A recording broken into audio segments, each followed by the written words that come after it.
Hey guys, tonight we're heading back, way, way back, into the warm, sun-baked world of ancient Egypt, where the scent of myrrh floats through sandstone alleys and every illness, from a stubbed toe to a phantom curse, finds its way to the healer's door.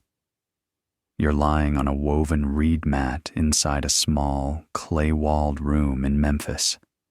It's still dark outside, but already the Nile whispers just beyond the windowsill, its slow breath blending with the stirrings of birds and faraway voices lighting the first fires of the day.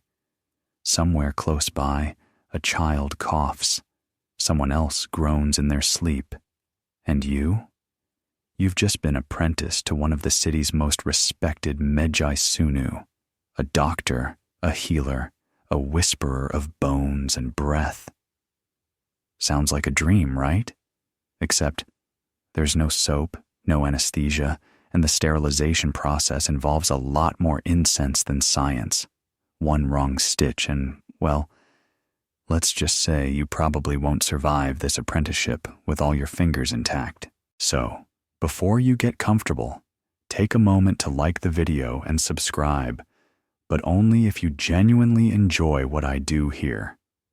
Let me know in the comments where you're listening from and what time your journey into sleep begins tonight.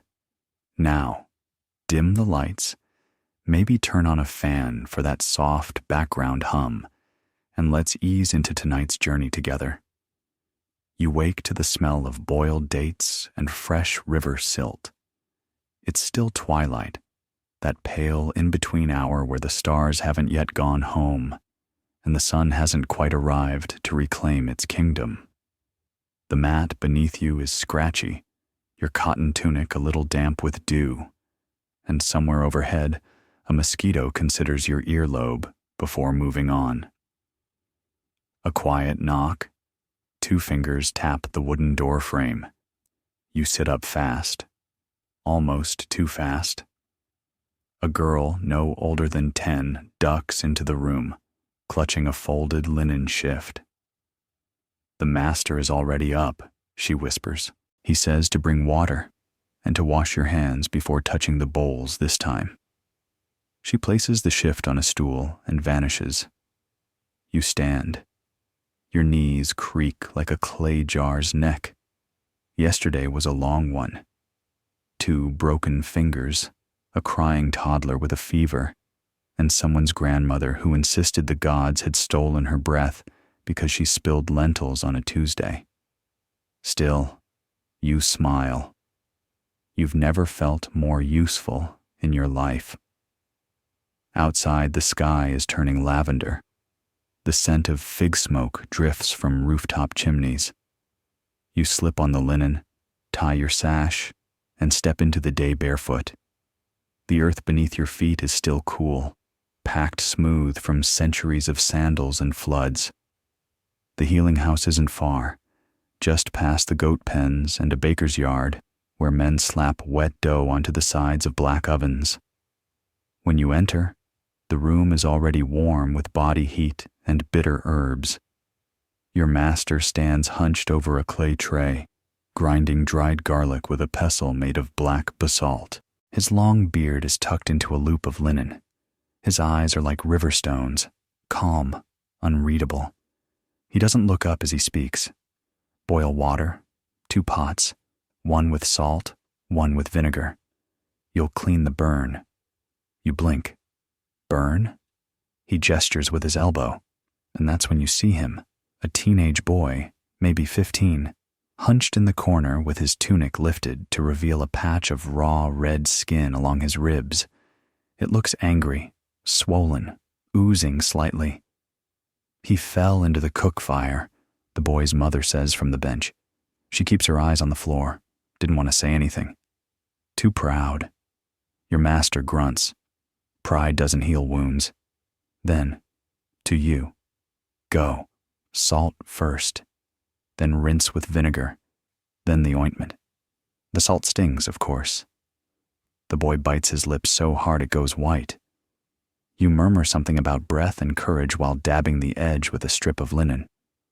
The vinegar makes him flinch, but not cry out. His mother watches with her fingers clenched around a wooden charm. Then comes the salve, something your master mixed yesterday: powdered poppy seed, honey, and a touch of goose fat.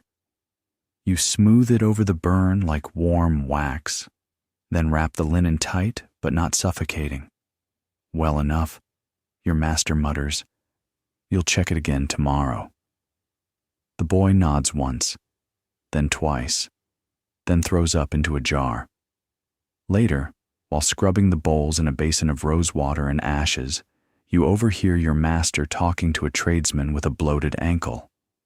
The man offers a coin and a fig for the diagnosis, which turns out to be walking too hard with bad sandals.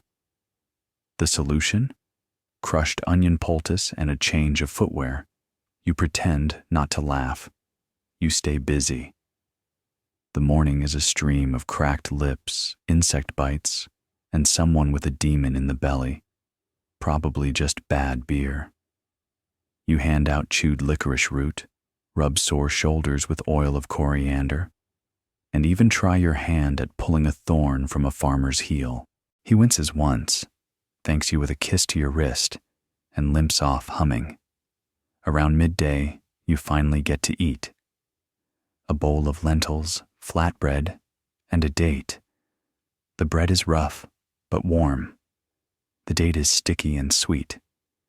You sit in the shadow of the wall, watching the sun crawl across the packed earth courtyard like a lazy cat. Your master joins you with a grunt. He doesn't say much, just offers you a strip of dried fish. You accept it. Chew. It's salty and chewy and not bad. He squints into the sky. Your hands are steadier than yesterday. You nod. I slept better. Good. Steady hands save lives. Then, after a pause, he adds, but kind ones do more. You don't reply. You just chew and let that settle in your chest. Afternoon brings a girl with blood in her stool. The father looks ashamed. The girl looks tired. Your master mixes fig syrup and powdered carob, then asks you to recite the chant from memory, the one that calls on Thoth to cleanse the inside as well as the out. Your voice trembles, but you get through it. The girl smiles. Her father bows. Just before sunset, a courier arrives with a scroll from the temple. They need assistance at the pure house where a body has arrived for embalming. Not your task, not yet, but your master goes, and you are left to clean up. You sweep, wash, fold, then slip back to your reed mat, your hands still tinged with vinegar and mint. As the light fades, the air grows thick with warmth and the hum of distant flutes. Somewhere, someone is singing to the moon. Your body is sore, but your mind is full. And as you lie down, staring at the woven roof above, you wonder what tomorrow will bring. Another burn, a birth, a blessing. You'll be ready. You're not used to waking this early, but your body has started to learn. The rhythm of the healer's house is older than clocks, older than rules. It runs on breath and need.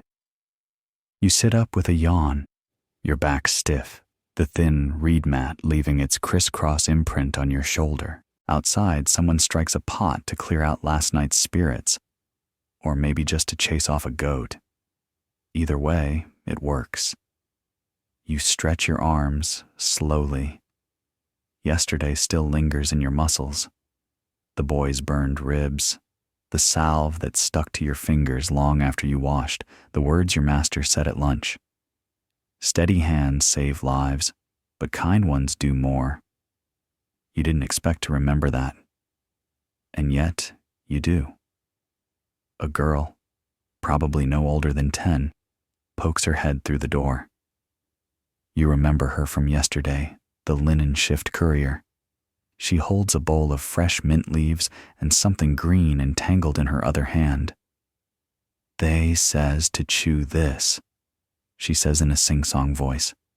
It keeps the morning ghosts out of your mouth. You take it gratefully, mint and wild anise, sharp and grassy. You chew and feel more awake with every crunch. Outside, Memphis is beginning to stir. The great temple walls catch the early sunlight like old bronze. Sandstone alleys fill with the rustle of palm leaves, clinking pottery, voices bartering for bread. A man with a sore neck nods at you as he passes. You're starting to be recognized. You find your master already seated beneath the canopy, bent over a shallow dish of white powder. He doesn't look up as he speaks. Today we prepare for the fever moon. You'll learn the cauterizing chant. You blink.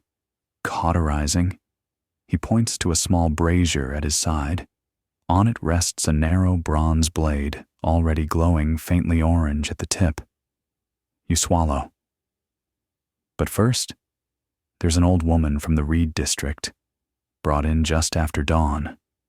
Her daughter half drags her across the courtyard, muttering apologies, guilt wrapped around every word. The old woman has a rattle in her lungs and a yellowish tint to her eyes. Probably river water, stagnant, infected.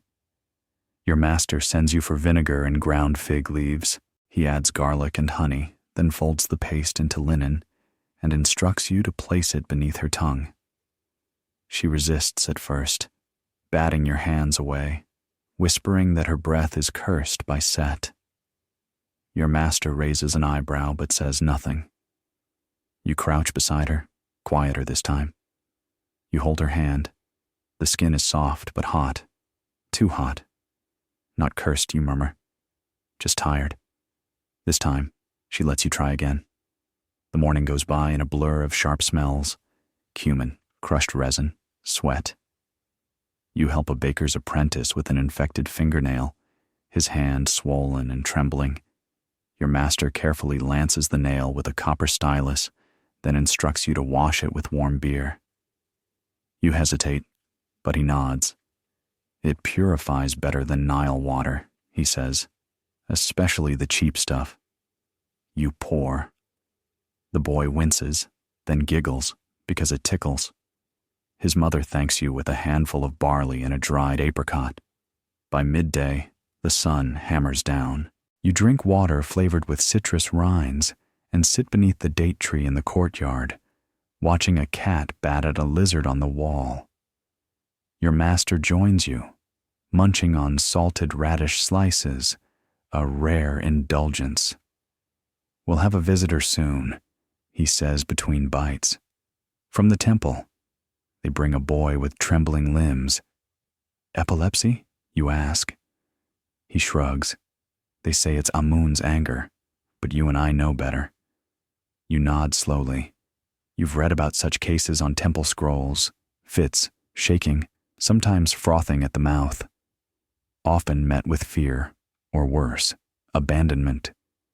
Sure enough, not an hour later, a procession arrives. 2 priests in white linen, a woman in tears, and a boy, thin, pale, his wrists tied gently in silk to keep him from harming himself. Your master instructs you to boil black poppy, vinegar, and crushed lotus seeds. You work quickly, hands steady. The boy flinches when you approach, eyes darting like a frightened gazelle's, but you kneel beside him, speak gently, place a soft cloth soaked in the warm mixture across his forehead. Then, the chant. Your master begins. A low, rhythmic intonation, each syllable like a ripple across still water. You follow, unsure, your voice uneven at first. But then something clicks. The pattern, the pacing, the breath between words. It becomes a pulse, a tether. The boy calms, his hands twitch, then stop. The priests murmur thanks and press a carved scarab into your master's palm. He doesn't look at it. He simply says, "Bring him again tomorrow." You breathe for the first time in minutes. Later, you find yourself grinding myrrh into fine powder for the next day's salve. The smell is sharp, woody, sweet, like old incense and childhood memories. You can feel it sink into your skin. Your master sits nearby, fletching a reed quill. He's quiet, but eventually says, "Do you know the story of Merit Ptah?" You shake your head. "She was a woman," he says, "a healer like us. Long ago, they say she treated kings, taught men, carried the secrets of the body in her sleep." You stare. She was forgotten for many years, then remembered, then doubted again. But her name still lingers. You look down at your hands, still tinged with herb stains and a smear of ink from earlier. "Think she'd be proud of me?" You ask, half joking. Your master just smiles. You have her stubbornness. Evening falls slowly in Memphis, stretching golden fingers across the rooftops. You help pack away the dried roots, fold cloths, extinguish coals. A boy drops off a basket of fresh gauze, humming a tune you half recognize from childhood. Your shoulders ache, but in a good way. You light a lamp. The room smells of rosewood and faint vinegar. Then, the last patient of the day, a young woman, barely older than you, limping in with a bloodied foot and a bruised lip. She won't speak. She just holds out her leg and winces. Your master doesn't ask questions. He gestures for warm water and a salve. You kneel, carefully unwrap the cloth around her foot. The cut is deep but clean, no infection yet. As you clean and dress the wound, she finally looks at you. Her eyes are wet but not frightened. "Thank you," she whispers. You squeeze her hand lightly. "You're safe now." She nods once, and just like that, she's gone. You sit in silence for a moment, then turn to your master. "Do you believe in magic?" you ask. He chuckles. "Which kind?" You think about it. The kind in scrolls, in chants, or the kind that brings a boy out of a seizure, or a woman out of fear? "All of it," you say. He nods. "Then yes, I believe." Later that night, as you lie on your mat under a sky dusted with stars, you whisper the chant again, softly, to no one. Maybe it's for the boy, maybe the woman, maybe for yourself. Either way, it echoes gently inside you, like the Nile's quiet breath against the shore. The next morning, you're already awake when the light peels across the roof. You don't know if it was the dreams, dusty corridors filled with voices you didn't recognize, or just the feeling that something is shifting in your chest, like a lid being gently lifted off a pot of warm water. You sit up, blinking at the world, already halfway dressed before the first knock at your door. No linen shift today. You rewrap yesterday's, still smelling faintly of vinegar, herbs, and dried sweat. Somehow, that comforts you. It smells like work, like belonging. At the healer's house, your master greets you with a gruff nod and a pile of scrolls. "We're out of liver paste poultice," he says. "You'll need to gather more herbs." You nod. Gathering sounds peaceful, solitary, but you're wrong. He hands you a short list, scrawled in a quick looping script. Bark of willow, resin from tamarisk, powdered locust shell, dried dung, goat or otherwise. You read it twice, then glance at him. "Dung?" "For the swelling," he says, already turning away. "And the spirits?" "Of course, the spirits." You take a basket and a waxed cloth to keep things separate. Then you start walking, barefoot like always, through the rising warmth of the day. Memphis hums around you, merchants opening their awnings, a boy yelling about fresh fish, women dusting their door frames with ashes. You pass a stonecutter sharpening his tools, a girl braiding her grandmother's hair. Everything feels slow, sun-heavy, rhythmic. Your first stop is the herb woman by the canal. She sits beneath a fig tree, surrounded by jars, cloth bundles, and one incredibly fat cat. You ask for bark and resin. She squints at your list, snorts, then hands you a strip of willow already curling at the edges like a scroll, and a hardened lump of reddish tamarisk sap. I boiled this down during the last flood, she says. It still has the river in it. You thank her. The cat watches you leave like a disapproving priest. Next, you climb toward the outer ridge of the city where dung is easy to find, though never glamorous. There, on a slope overlooking the riverbank, goats bleat with the self-importance of royalty. A shepherd nods to you, then gestures silently toward a pile already drying in the sun. You wrap what you need, quickly, and bow your thanks. The locust shell proves trickier. You find a few along the old reeds, brittle and shimmering like gold leaf. As you pick them gently, you catch a whiff of something familiar and almost sweet. Fig, perhaps, or some kind of smoke. You look up. An old man is sitting under a crooked tree nearby, grinding something in a bowl with a slow, circular rhythm. His hands are black with age and dirt. He watches you, says nothing. What are you making? You ask. He doesn't answer directly. Instead, he says, What do you do with those? You hold up the locust shells. For poultice. He nods. And what do they teach you about pain? You blink, that it speaks through the body, that it moves like blood. He grins, missing more teeth than not. Good, that's better than most. Then he hands you a small jar. Inside is a soft powder, orange-red, smelling faintly of nutmeg and rain. Add it to your mixture, he says. It calms fevers, but only for those who listen. You start to ask what he means, but he's already humming to himself again, eyes half closed. By the time you return, the sun is nearly overhead, and your clothes are damp with effort. Your master raises an eyebrow when you hand him the jar. Didn't ask for this. He offered. He lifts the lid, sniffs. His face is unreadable. Use it on the potter, he says finally, the one with the chest cough. And that's how you spend your midday.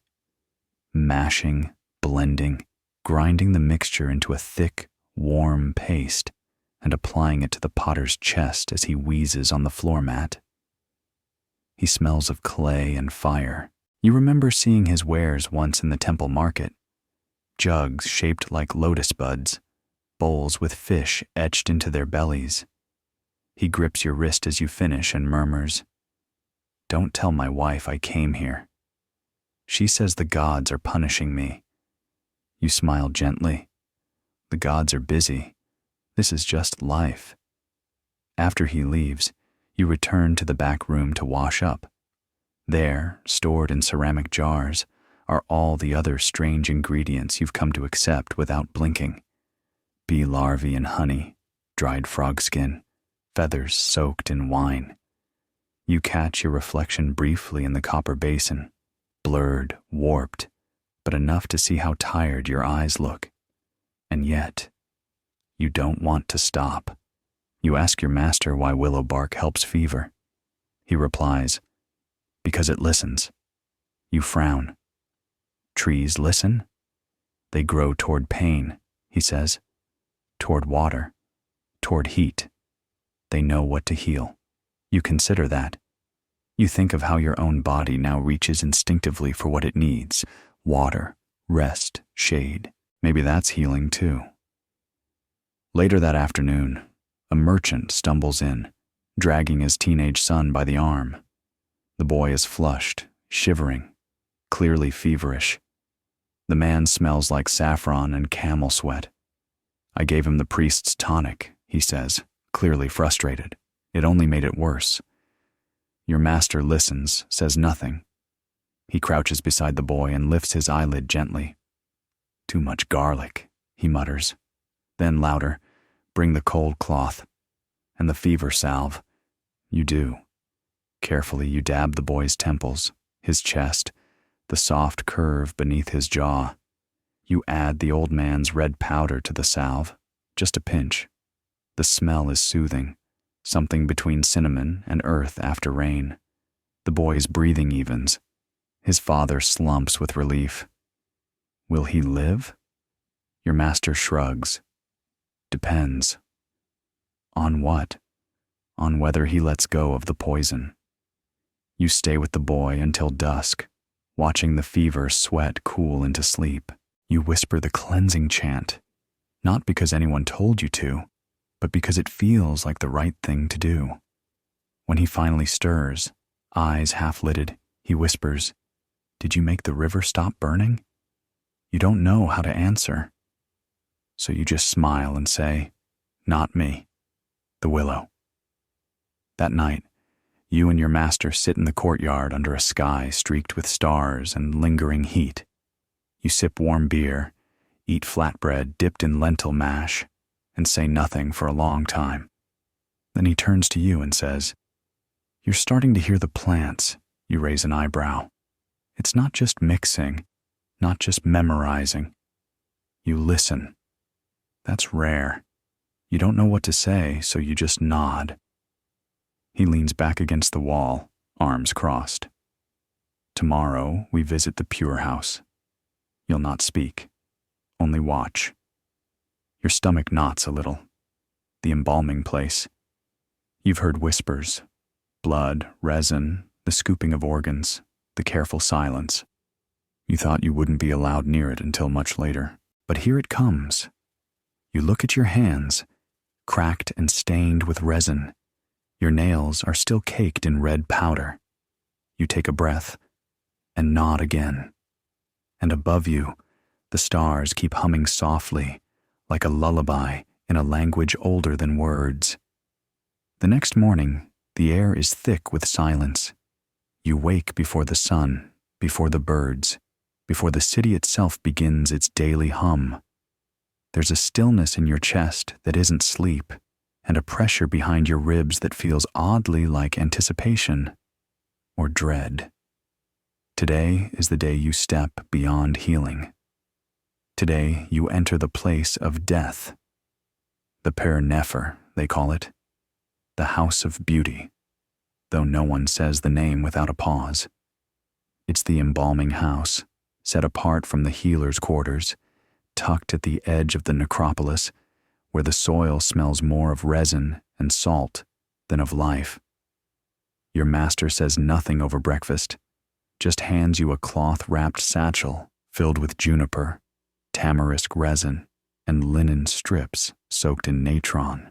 You trail him through the city in silence, sandals padding against packed earth, the Nile to your left like a sleeping god. When you arrive, the outer walls of the Per Nefer rise ahead, plain and sun-bleached, broken only by a narrow doorway. A young boy in temple linen bows and leads you inside. The first thing that hits you is the smell. It's not what you expected. Not rot, not blood, not horror. It's dense, oily, sweet almost, like dates boiled too long in wine. There's incense, yes, burning steadily in a copper bowl, but underneath it, something older lingers, a scent that wraps itself around your senses like heavy cloth. Not repulsive, but undeniable. Inside, it's dim. Light filters through slits in the stone, and shadows stretch long across the floor. The embalmers work in near silence, each motion practiced, reverent. They wear masks, jackal-headed and painted black, not just for ritual, but to protect their identities from wandering spirits. You are told not to speak, only to watch. So you do. They are preparing a body, a man, mid-30s perhaps, his chest already open, his face wrapped in damp linen to preserve it from the dry air. You can see the cavity where his organs once were, now packed with sweet-smelling sawdust and strips of cloth soaked in resin. One embalmer ladles warm cedar oil into the cavity, slow and steady, then gently presses a small carved amulet into the center of the chest. Your master leans close. The heart was removed, then returned, Sometimes. Why? You whisper. He eyes you. Because the book says it is weighed, but not all believe the same book. Another man, an older one, approaches with a bronze hook, carefully removing the last remnants of brain tissue through the nasal cavity. You look away. It's not the blood. It's the intimacy of it. The trust it must take to give your body to this ritual, to know your insides will be touched, taken apart, and remade into something eternal. Your master motions for you to follow him deeper. In the next chamber, jars sit neatly in rows. Alabaster, clay, occasionally wood. Each is labeled with the symbol of a god. Imsidi, Duamutef, Hapi, Kebasenuef. Liver, stomach, lungs, intestines, preserved, honored. Even in death, the body is treated like a map of the soul. You whisper, "Why keep the organs?" Your master answers, "Because they remember." The stomach mourns. The lungs hold fear. You do not throw memory into the sand. You let that settle. Further along, you glimpse a worker rubbing a woman's feet with warm oils, her toes still dusted with gold from her burial jewelry. A quiet hymn hums under his breath. Not for the dead, but for himself, maybe, to stay steady, to stay soft. And then you see her, not a corpse, a girl, 10, maybe 11, laid on a slab, no mask over her face, no incision yet made. She looks asleep. You step closer, not sure why. Your master doesn't stop you. Her hands are curled slightly at the fingers, her lips parted just enough to let air pass if there were any left to breathe. You kneel beside her, almost without thinking. The air around her is still. The air inside you isn't. You want to say something. Anything. But words seem too loud here. So you reach into your satchel, pull out a strip of mint-wrapped linen meant for cleansing, and gently place it beside her hand. A gesture, not a cure, but maybe a comfort. Your master says nothing on the walk back. Neither do you. It's late morning by the time you return to the healer's house. The courtyard seems louder than usual. Clay pots banging, a goat bleating, children shouting. You wash your hands, your arms, even your face, though the smell of cedar oil clings stubbornly to your skin. Just as you begin to sort herbs for the day's appointments, a runner bursts in. There's a man, construction site. He fell. His leg. You don't wait for details. You and your master grab what you need, splints, bandages, a salve for shock, and follow the boy to the edge of the city, near a rising platform of limestone bricks and sweating workers. A man lies crumpled in the dust, moaning. His right leg bends at an angle it shouldn't. Your master kneels, frowns, nods at you. You'll set it. Your heart stutters. I've never. Good. Then you won't do it from memory. You'll do it from feel. You kneel. The man's leg is hot, swollen, trembling. You place your hands along the thigh, gently, then the shin. The break is clear. He whimpers. You whisper to him, "Just breathe. Just breathe." You press. There's a sound like a stone cracking in water. Then silence. Then screaming. You wrap the leg quickly, tightly. Your hands shake. You tie the splint.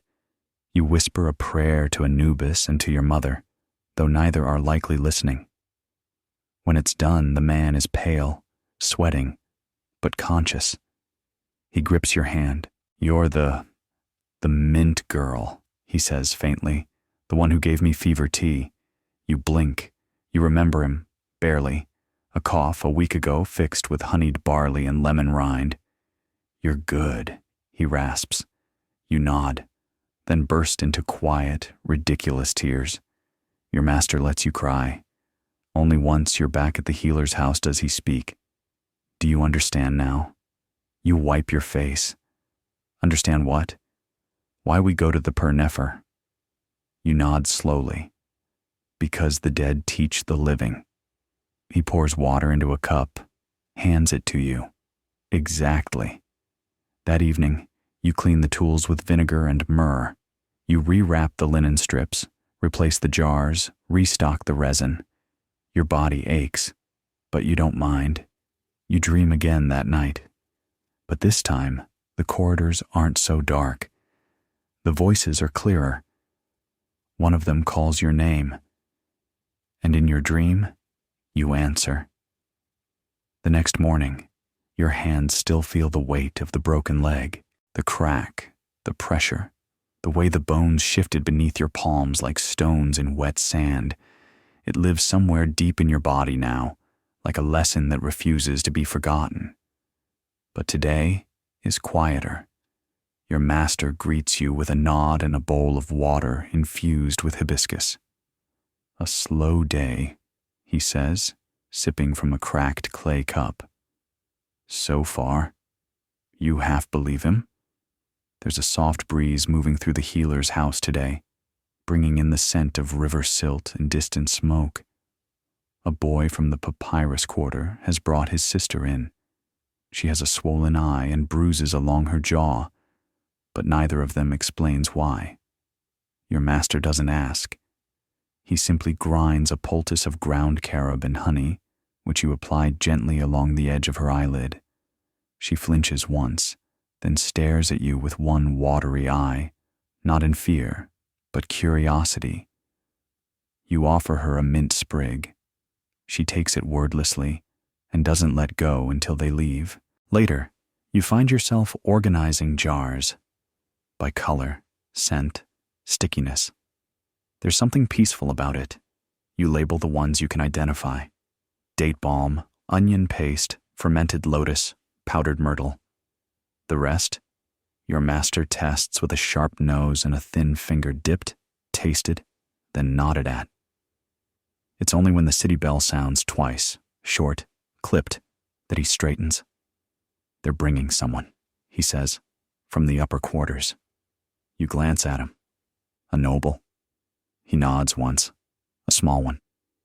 And sure enough, not long after, a litter arrives. 4 bearers in temple linen, a nervous priest, a woman sobbing quietly into a perfumed veil, and at the center, a boy, maybe 6 or 7, pale as clay, curled in on himself like a drying fig. The child is placed on a mat in the shadow of the central column. You crouch beside him, already reaching for water, but your master holds out a hand. No water, he murmurs. Listen first. So you do. The boy's breathing is fast, shallow. His lips are dry, but what catches your attention is the way he clutches his side, right below the ribs. He moans when touched, but doesn't pull away. Your master examines the boy in silence. Then, carefully, he lifts the tunic and places a hand flat against the child's bare skin. He presses, waits, listens, then nods at you. His liver is swollen. You blink. Is it dying? Not yet, but it doesn't trust him. That answer makes little sense. But then, not much of this feels logical today. You're instructed to prepare a cool compress of cucumber rind and barley water, while your master mixes a thick syrup of crushed fig, lemon peel, and a paste made from riverfish bile. You've never used bile before. It smells decisive. As the mixture simmers gently in a copper dish, your master turns to you and says, "You'll try the pulse test." You freeze. On him. He nods. It's time. So you kneel, place your fingers gently along the child's wrist. His pulse is fast, like a hummingbird caught in a net. You try to remember what the scroll said, strength, rhythm, skips, but the beats blur together. I can't tell, you whisper. Your master places his hand over yours. His skin is warm. His voice is calm. Don't search for answers. Listen for changes. That's where truth lives. You breathe slowly. Count again. This time the pattern reveals itself. Erratic, then calm, then erratic again, like waves breaking around a stone. Your master seems pleased. Good. Now feed him the syrup. You help the boy sit. His eyes flutter open just long enough to see your face. You smile. He doesn't smile back, but he swallows. His mother murmurs something about evil spirits, about curses from the lower tombs. The priest mutters a protective verse, but your master just says, liver, fever, common after too much fruit and not enough rest. The child sleeps. His breathing eases. The mother doesn't thank you, but she leaves a strip of gold cloth behind. Payment, the priest says stiffly. For silence. Your master folds it once, twice, and tucks it beneath the scroll box. We treat the body, he says. The rest is between them and their gods. You don't speak of it again. That afternoon, you prepare a cleansing tea of coriander and mint, not for a patient, just for yourself. You drink it slowly, seated beneath the fig tree in the courtyard, watching shadows stretch along the sandstone. The temple bell rings again, but this time it's a softer tone. The city, for once, is quiet. You clean your tools meticulously. Every copper blade is wiped with vinegar and laid to dry. You sharpen the bone stylus used for inscribing protection symbols on fresh linen. Your hands move without thought, every motion a ritual. You've begun to love the routine. That is, until a runner arrives in the early evening, breathless and covered in dust. It's the weaver's son, he says. He's stuck. Where? In the spinning pit. The axle collapsed. His leg. He's pinned. There's no time to prepare. You and your master grab whatever you can carry. Splints, linen, pain salve, a curved blade, a torch. The weaver's pit is darker than you imagined, half underground, filled with old wood and the sour smell of dye. A boy's scream echoes upward as you descend. You see him there, trapped beneath a slab of wood, his leg twisted at a terrible angle and his face drenched in tears and grime. We can't move the beam, someone says. It'll break him. Your master crouches low. We cut the leg. Your breath catches. The boy hears. He wails louder. There's no time for debate, your master says. The blood is pooling. You feel it? You kneel, touch the boy's foot. It's cold, almost blue. The limb is lost, but no buts. You cut. I hold. Your hands shake. The blade feels too light. You press it against the skin. Whispering an apology you hope he doesn't hear. He screams once. Then the world becomes very quiet. You don't remember every second, only flashes. Your hands slick with blood. The boy's mother fainting behind you. The warmth of your master's hand on your shoulder. The final knot of the bandage, drawn tight with a piece of linen you tore from your own tunic. You save his life, but something inside you is changed. That night, you scrub your arms for longer than usual. You don't speak during dinner. Your master doesn't push. Instead, he tells you something unexpected. Most healers break during their first amputation. They run, or they cry for a day, or they go silent. You look up. Which did you do? I stitched the wound, then vomited into a jar. You snort, despite yourself. Tomorrow, he says gently. We do nothing. We walk. We sit near the water. You need to remember your breath. You nod, unsure if you'll sleep, unsure if you want to. But later that night, lying on your mat, listening to the distant sound of frogs and river wind, you finally do. And when you dream, it's of walking barefoot across smooth stone, with no blood, no crying, only the sound of your own calm footsteps. You don't pick up your tools the next day. True to his word, your master says nothing about patience, poultices, or crushed seeds. He doesn't ask you to sort jars or boil barley water or even sweep the courtyard. Instead, he tells you to wrap a damp cloth around your neck, bring some flat bread, and follow him. You walk in silence for a while, past the healer's house, past the grain vendors still rubbing sleep from their eyes, past the goat that always tries to nip your ankle. The city thins behind you. The Nile widens ahead. He doesn't speak until you reach a low grove of date palms near the embankment where the wind carries the sweet sour scent of wet earth and summer rot. This, he says, gesturing around you, is the place I go when too many lives pile up inside me. You say nothing. You know what he means. You sit on the grass, back pressed against a tree that hums faintly with ants. The river breathes beside you. Somewhere down the bank, a woman sings to her child as she washes clothes, the notes rolling slow and clear like honey down warm bread. Your master chews a sprig of fennel. You tear your bread into little strips without eating. After a long time, he says, I want to show you something. You walk again, this time upriver. Past the ferries, past the fishing docks, until you reach a sun-baked pavilion carved with old stories, falcons, fish, lotuses, gods. At its center, a low platform surrounded by baskets of scrolls, incense, and small stools. This is the physician's court. And there, beneath a wide linen shade, you see her. Not just anyone. Her. The woman you've heard whispers about since your first day. The one your master muttered about once while checking a patient's foot. The one the midwives speak of with half wonder, half suspicion. Merit Ptah. She sits like a mountain, not in size but in presence. Tall-backed, still, wrapped in fine white linen that glows faintly in the sun. Her arms are lean and strong, her fingers ink-stained.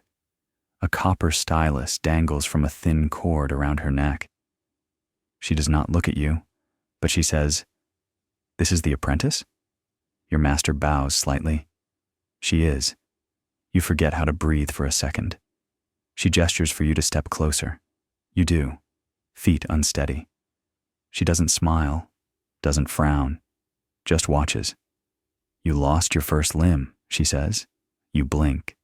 Yes. And your first child? You hesitate. Not yet. You will. You nod, unsure whether this is comfort or prophecy. Then she gestures toward a reed mat beside her. Sit. You sit. On the mat before her lies a boy. Young, maybe 8, with skin like polished amber and eyes closed in exhausted pain. His belly is swollen. His mouth is dry. His mother stands nearby, wringing a cloth in her hands. Liver failure, your master murmurs. Merit Ta nods. We will try. She looks to you. You will help me. You will hold his pulse and read the skin. Your hands shake slightly, but you obey. You crouch beside the boy, place your fingers gently on his wrist. His skin is hot, too hot. His breath comes in short, shallow bursts. Tell me what you feel, she says. You close your eyes, listen, fast, weak. His heat is climbing. She grunts. Good. Then she begins. Her hands move fast but gentle, lifting his tunic, palpating the belly, murmuring what sounds like math and music rolled into one. She opens a scroll, traces a line with her stylus. His center is dry. We must water him, but not drown him. She hands you a small cup of pomegranate broth. Sip. You hold it to the boy's lips. He takes it, barely. You apply a compress of rosewater and barley over his abdomen. You fan him with a palm frond. You whisper prayers you barely remember learning. He doesn't wake, but he breathes easier. Later, she shows you a small copper model of a heart, not a drawing, a sculpture. Cut open, layers lifted, labeled with ink so fine it could be mistaken for thread. This is what you will memorize, she says. Not just what it looks like, but what it does, what it remembers. She opens another box, this one filled with carved ivory tokens. Each one is shaped like an organ: lungs, kidneys, intestines, uterus. She holds them up, one by one. The lungs teach us about rhythm. The stomach teaches about hunger, but also fear. The uterus teaches about time. You're not sure what to say. You nod again. Then she says, "Touch the liver." You blink. "What?" She points to the boy. "Touch his liver. Not with your hands, with your listening." You place your palm gently over his abdomen. You close your eyes, you breathe, and you hear it.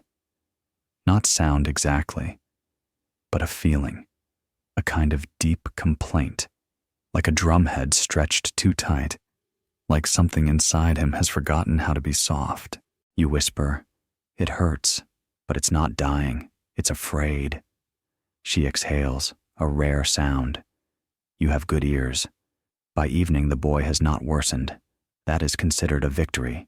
You rise, sore but electric with learning. You bow, and for the first time, Merit Ptah nods in return. "You may come again," she says. You walk home with your master in near silence, both of you glowing a little in the dimming light. That night, under the fig tree, you ask him, "Do you think she's really the first?" He shrugs.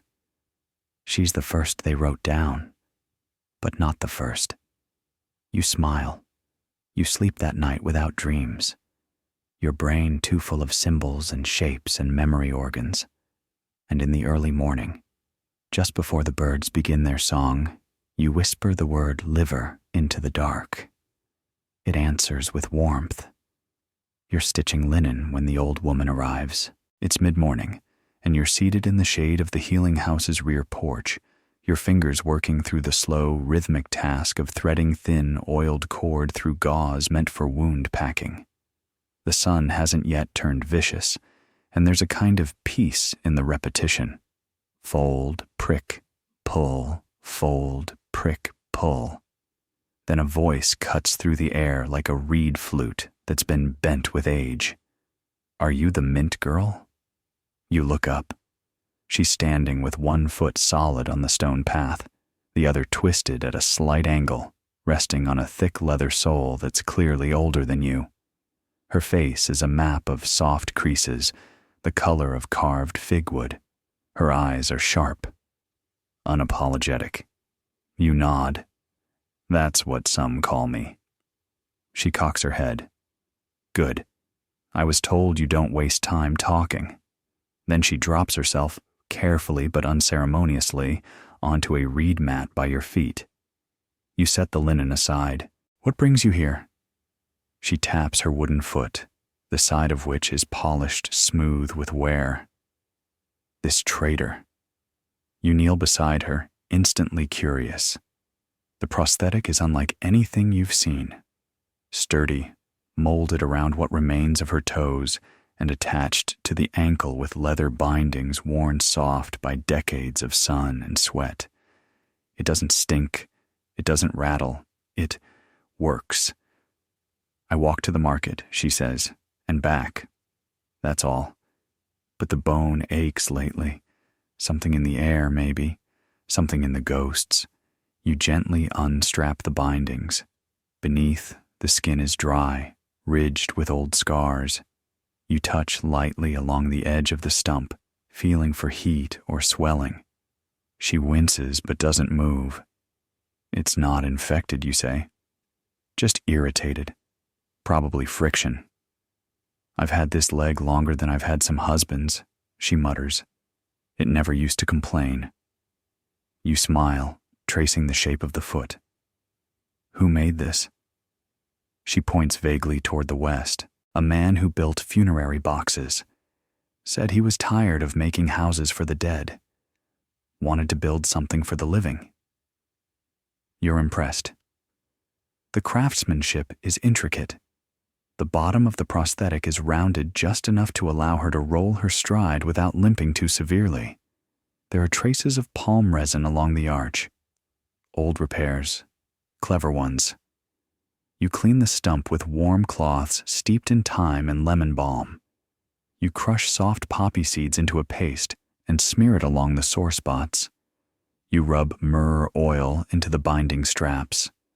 And all the while, the woman talks about her daughters, one married to a butcher, the other to a scribe, about her old goat, now blind but still clever enough to steal figs, about the time she fell into a canal while chasing a laundry thief and came up sputtering curses loud enough to make the priests blush. You find yourself laughing, not because it's funny, exactly, but because it feels like medicine. Later, as you help her retie the straps, she says quietly, "They say you learned from Merit Ptah." You nod. "She scares me," she adds. "She scares everyone," you admit. "But she also once fixed my shoulder," the woman says, winking. "When I fell from a donkey I should have never trusted." You give her a wrapped bundle of herbs to steep for the pain and promise to check on her again next week. She stands slowly, braces herself, then looks down at you. "You're not just a healer," she says. "You're a listener." You bow your head slightly. That's what they say. She chuckles. "They say worse about me." And with that, she limps away, one soft footfall and one wooden knock alternating down the path like an uneven but steady drumbeat. Later that day, you're summoned to the river quarter. A young fisherman has sliced open his palm on a jagged fish spine, and while the wound isn't deep, the panic in his eyes tells you it's not the pain that frightens him. It's the thought of infection, of fever, of slow decay. He's seen too many die from less. You clean it carefully, stitch the edges with fine thread, lay a paste of boiled onion and honey over the skin. He watches you the whole time, as if waiting for you to speak a sentence that will save him. So you say this: "You'll be sore. You'll itch. But you'll live." He exhales like he's been holding his breath for a week. Back at the healing house, a small girl sits on the steps. You don't recognize her at first, until she smiles. The swollen-eyed girl from a few days ago. Her face is healing now. The bruise is yellowing, the eye nearly normal. She offers you a flower, just one. A papyrus bloom, half wilted but still fragrant. You take it and tuck it behind your ear. You say nothing, but she grins like you've just sung her a song. That night, your master joins you under the fig tree, sipping a thick date beer from a clay cup. He watches the stars for a while, then says, "You'll see many things before this life is over." You nod. Some you'll heal, some you'll lose. Another nod. But the ones who come back, just to say hello, or to tell you their goat is still blind, or to give you a flower, that's how you know the healing lasted. You smile. He leans his head back, eyes closed. "I once met a woman with a wooden toe," he murmurs. "Said it had better manners than her own feet." You laugh softly. "I know her," you say. He cracks one eye open. "Of course you do." And just like that, the day folds itself into night, the edges soft and warm. The bruises are fading, the wounds are stitched, the old prosthetics still carry people home. And you sit in the dark, flower behind your ear, hands still scented with thyme and poppy, and feel, perhaps for the first time, that you're becoming the kind of healer who knows when to press and when to simply listen. The day begins with a funeral, not a noble one, not the grand kind where priests chant beside oxen draped in blue cloth and the air smells like perfumed oil and envy. This one is simple. A weaver's daughter, 12 years old. Her mother carried her here on foot, wrapped in the family's only linen sheet, the one usually saved for winter festivals. She's already been prepared, washed, anointed, and lightly wrapped. Not embalmed. The family couldn't afford it. But your master agreed to preside over the rites anyway. You follow him just after sunrise, carrying a small basket filled with offerings: bread, salt, coriander seed, a piece of chalk, and a sliver of black resin that smells like earth and fire. The mother weeps without noise, the kind of sorrow that sinks into the bones. Her husband stands beside her, fists tight, jaw locked, his eyes red, not just from tears but from weeks of keeping them back. The little girl lies under the fig tree, her feet still dusty. You kneel beside her and place your hand over her forehead. She's cold now, but not empty. You whisper the passage you've practiced in the quiet of your room, voice barely audible. A spell for safe passage, for clarity, for remembering the name of the soul. When it's done, the family bows, thanks you, and whispers. The father presses a handful of barley into your palm. All he has, you accept it with both hands. Later, back at the healing house, you quietly add the chalk to the collection of death offerings, small tokens you keep tucked in a jar behind the water basin. Not for power, not for ritual, just remembrance, and maybe a little protection. Your master calls to you just as you finish tidying. "We're going to the temple," he says. You frown. "Which one?" He grins. "The one with the library." You know it. The House of Life, Per Ankh, where the scribes record not only births and deaths, but cures, symptoms, and the secret names of diseases whispered in the dark. You've only seen it from the outside before. A great sandstone building with pillars like reeds and walls carved with thousands of careful symbols. It smells like ink and quiet. Today, you're allowed in. Inside, it's cooler than you expect. The air is dry, and the floors are lined with woven mats to muffle footsteps. Dozens of scribes and junior healers work in silence, hunched over wooden desks, their brushes twitching like insects over papyrus. You follow your master past them all, deeper, until you reach the scroll vault. Here, the shelves stretch to the ceiling, packed with scrolls bound in leather cords, marked with small carved tags: fever, childbirth, ulcers, wounds of the eye, coughing of blood, madness. The air smells of cedar and old thought. An old man emerges from behind a pillar. His robes are so white they practically hum. His hair is shaved, his wrists stacked with copper bangles. His voice is warm, but sharp around the edges. "You bring her?" Your master nods. "She's ready.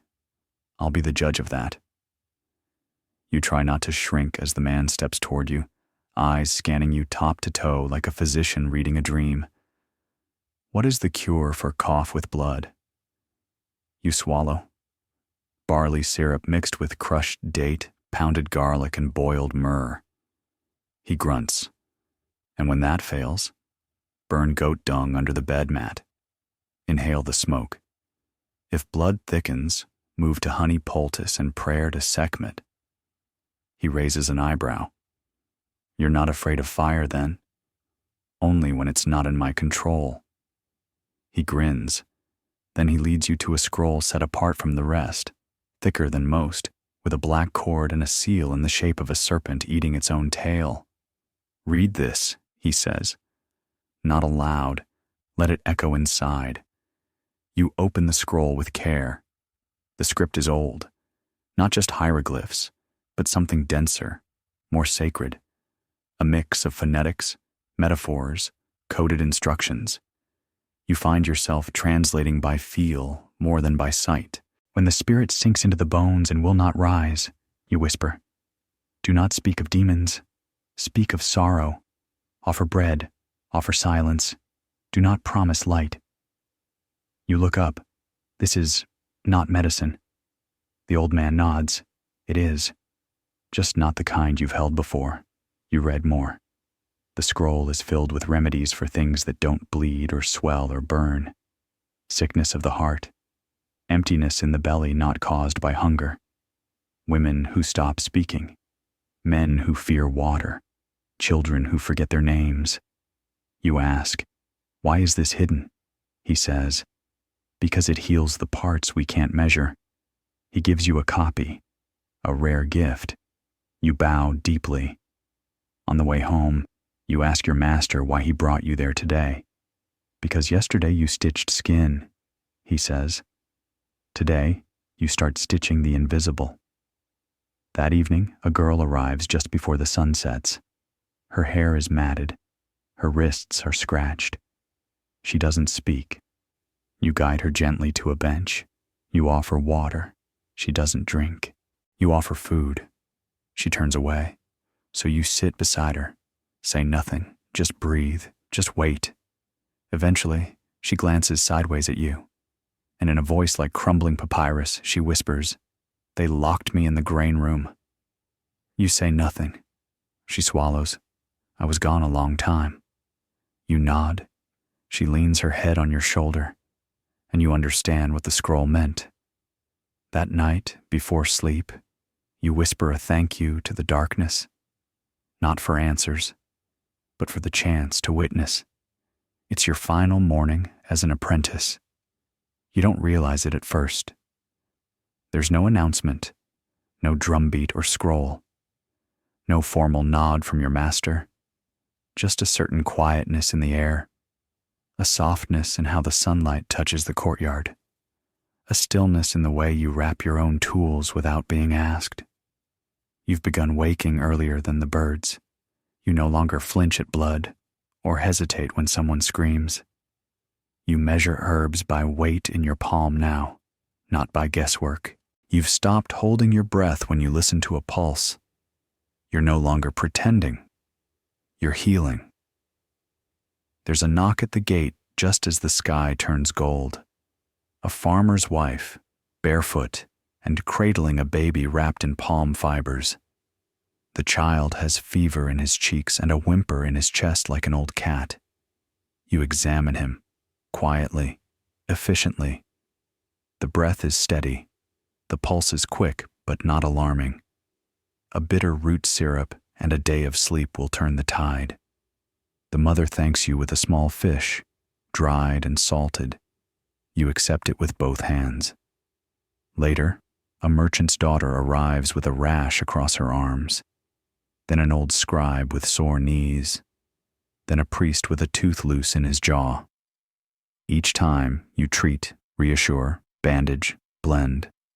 Your master watches from the shade, saying nothing. By midday, he rises, walks toward you, hands you a long piece of folded linen, soft, white, lined with a single stitched blue thread. You wear this now, he says, not because you've finished, but because you've begun. Your hands shake only slightly as you tie it around your waist. He smiles, not the quick, amused grin, but something slower, something proud. You will still see terrible things, he says. You nod. And beautiful ones too. You nod again. You spend the rest of the afternoon walking the alleys alone, as if seeing your city for the first time. Children shout from rooftops, chasing each other with half-eaten melons. Dogs bark near the fish market. A flute player under a canopy hums a song older than your mother's mother. You see a man carving sandals from woven reeds, a woman selling jars of preserved lemons, an old friend with a new limp who waves at you from a step. You take it all in, like breath, like water after salt. By the time the sky begins to burn orange, you return to the healing house. The air smells of lemon peel and warm bread. You tidy the tools without thinking. You tuck the scroll from the Per behind your mat. You place one dried papyrus flower, still fragrant, at the foot of the fig tree. And then, you rest. Now, close your eyes. Let the scent of warm oils and fig leaves fill your chest just for a moment. Let the sound of linen folding, the soft lap of the Nile against the banks, the quiet footfalls in a reed-lined corridor, all of it, sink into you like memory. You are far from the blood and bone of yesterday. You are in the still part of the night, where the sky is dark but kind, and the world breathes in a slower rhythm. There is no patient calling, no wound bleeding, no sorrow spilling across the floor. Only calm. Only the hush of temple walls and cool clay jars. The steady weight of knowledge in your hands. The softness of a cotton wrap around your shoulders. The faint laughter of an old woman who once told you her wooden foot had better manners than her own. You have walked many steps, but you are still walking, still becoming, still healing. And somewhere in a courtyard near the river's edge, a girl who once trembled at the sight of blood now rests beneath a fig tree, the scent of mint still clinging to her fingers, dreaming dreams that smell of cedar and honey and smoke. Sleep well, healer. You've earned your rest.